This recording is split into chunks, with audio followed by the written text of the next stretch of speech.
ഇടതുപക്ഷ തീവ്രവാദത്തിനെതിരെയുള്ള പോരാട്ടത്തിൽ നിർണായക വിജയവുമായി സുരക്ഷാ സേന. ജാർഖണ്ഡിലെ റാഞ്ചിയിൽ റീജിയണൽ കമാൻഡർ അടക്കം 16 മാവോയിസ്റ്റുകൾ കീഴടങ്ങി. കോൽഹാൻ, ലത്തേഹാർ മേഖലകളിൽ ഭീകരാന്തരീക്ഷം സൃഷ്ടിച്ചിരുന്ന മുൻനിര നേതാക്കളാണ് ആയുധം വെച്ച് കീഴടങ്ങിയത്. ഈ റിപ്പോർട്ടോടെ ബുള്ളറ്റിൻ പൂർണ്ണമാകുന്നു. അല്പസമയത്തിനകം സംസ്കൃത വാർത്തകൾ കാണാം. നമസ്തേ.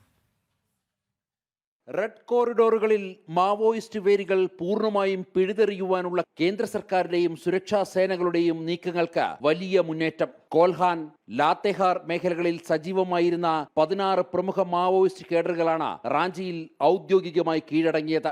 ഒരു റീജിയണൽ കമാൻഡർ, 3 സോണൽ കമാൻഡർമാർ, 3 സബ് സോണൽ കമാൻഡർമാർ, 6 ഏരിയ കമാൻഡർമാർ, 3 കേഡർ ലെവൽ അംഗങ്ങൾ എന്നിവരാണ് ആയുധം ഉപേക്ഷിച്ച് രാജ്യത്തിന്റെ പ്രധാന ധാരയിലേക്ക് തിരിച്ചെത്തിയത്. മോദി സർക്കാരിന്റെ വിട്ടുവീഴ്ചയില്ലാത്ത സുരക്ഷാ നയങ്ങളും വനാന്തരങ്ങളിലേക്ക് വികസനം എത്തിച്ചിട്ടുള്ള പ്രവർത്തനവുമാണ് മാവോയിസ്റ്റ് സംഘടനകളുടെ അടിത്തറ ഇളക്കിയത്. ഒരു കാലത്ത് രാജ്യസുരക്ഷയ്ക്ക് ഭീഷണിയായിരുന്ന വനമേഖലകളിൽ നിന്ന് ഇടതുപക്ഷ തീവ്രവാദം പൂർണ്ണമായും തുടച്ചു നീക്കപ്പെടുകയാണെന്നതിന്റെ തെളിവാണിത്. അക്രമത്തിന്റെ വഴി ഉപേക്ഷിച്ച് ഭരണഘടനയിലും ജനാധിപത്യത്തിലും വിശ്വാസമർപ്പിച്ച് മുന്നോട്ട് വരുന്നവർക്ക് പുനരധിവാസവും സുരക്ഷയും ഉറപ്പാക്കുന്ന നയമാണ് സർക്കാർ സ്വീകരിക്കുന്നത്. ഉന്നത കമാൻഡർമാരുടെ കീഴടങ്ങലോടെ ജാർഖണ്ഡിലെ മാവോയിസ്റ്റ് ശൃംഖല പൂർണ്ണമായും തകർച്ചയുടെ വക്കിലെത്തിയിരിക്കുകയാണ്. ജനം, ഡൽഹി.